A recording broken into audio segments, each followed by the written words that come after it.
Welcome to LC Screen Talk. My name is Larry, and this is my review of Mary, Queen of Scots. So this is my really quickly thrown together makeshift old school English costume for tonight's screening. I'd say probably this looks a little bit more like what the English monarchy looks like today, like vampire, dead. But tonight's screening was a costume screening, and if you know me well, you know that I can't pass up a good time for a costume. And I did win. I was one of the top 3 people. So we got these really cool, like nifty booklets that open up with just some extra detail about the costumes and the locations and more about the film. So this is actually, I think, a really nice little keepsake. So they all came in this bag, which is clearly a promo item from the screening for On the Basis of Sex. But I think it's a pretty cool looking bag in general.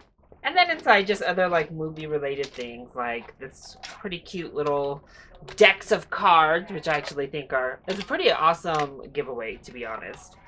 And then we have these cool little promo packets of tea. So obviously the English breakfast tea and then Scottish breakfast tea. So just fun, cute little keepsake items. So how about the film itself? How was the movie? Let's put all the glam and glitz aside and discuss the film at hand. Well, historical accuracy be damned. I had a lot of fun. I think this was a really just enjoyable movie going experience. So overall, I thought it was pretty good. So let's go ahead and start off with the positives.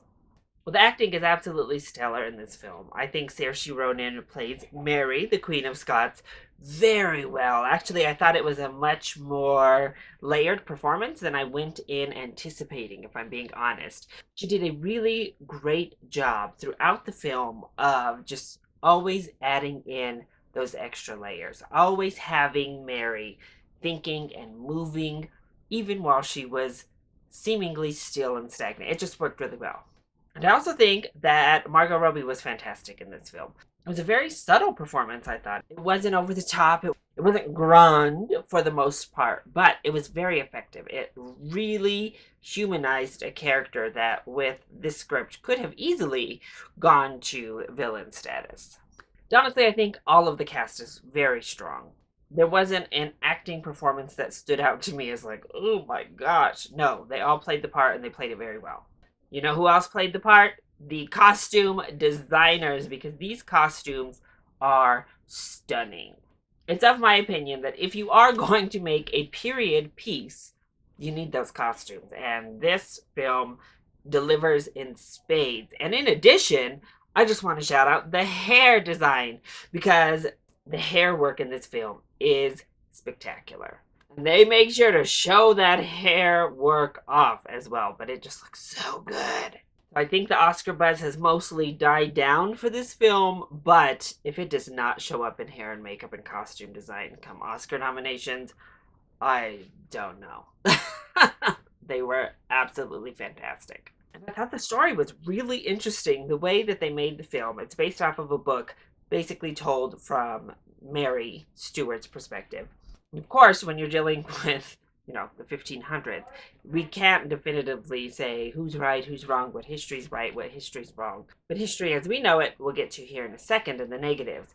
But I still think they crafted just an exciting, enjoyable watch of a film. This is a historical fiction, by all means. And it was a perfectly enjoyable historical fiction. If you enjoy period pieces in general, it has the feel, it has the look, it has the beautiful cinematography, the amazing set design. Everything about it from a period piece just look is top notch. Second to none, it is gorgeous. But I think it's hard to get bored.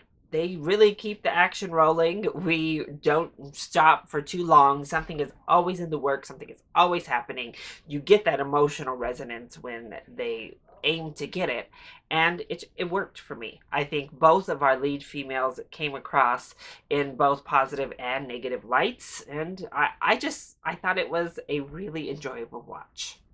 Now, in saying that, let's go ahead and get into our negatives. Well, I alluded to it before, but the historical accuracy, again, is debatable when you're dealing with something so old as 1500. And they always say history is written by the victors. So we know the English version of history in a lot of cases, including the case here. However, this is definitely a progressive film. This is a progressive period piece where members of color are in high ranking positions, advising, where homosexuality is kind of just a brush to the side, acceptance from the queen. And in that, I think there's a lot of things in this film that really push to make Mary Stuart just kind of a saint character. Mary is the most open minded, progressive lady of the 1500s, I think, that could have ever been imagined. And in many ways, most of this story is. It's definitely a 2018 viewpoint of this era of time, which I think adds actually to the entertainment factor. I think it adds to just the enjoyability to watch, but it definitely has you looking like, okay, throughout a good portion of the film. And right along with that, I don't think the film is all that subtle. It definitely hammers home its different messages. It definitely hammers home the thought process behind it. It's very pro-feminist, and it doesn't really hide any of that. Of course, you're looking for maybe a little bit more nuance, but I think that's definitely going to be a negative overall. They also do a lot of jumps in this film, and again, this is such a huge time span that, of course, you're going to do jumps, and that helps with the entertainment factor. But there are huge gaps where you're just like, what were you doing this whole time? What was happening this whole time? We don't know. But overall, maybe this counts as a guilty pleasure to some. I don't know. But I had a really good time with Mary Queen of Scots. I thought it was emotionally impactful. I was invested in the characters that were created. And although it's clearly not historically accurate, I know a lot about the monarchs. We've gotten a ton of period pieces.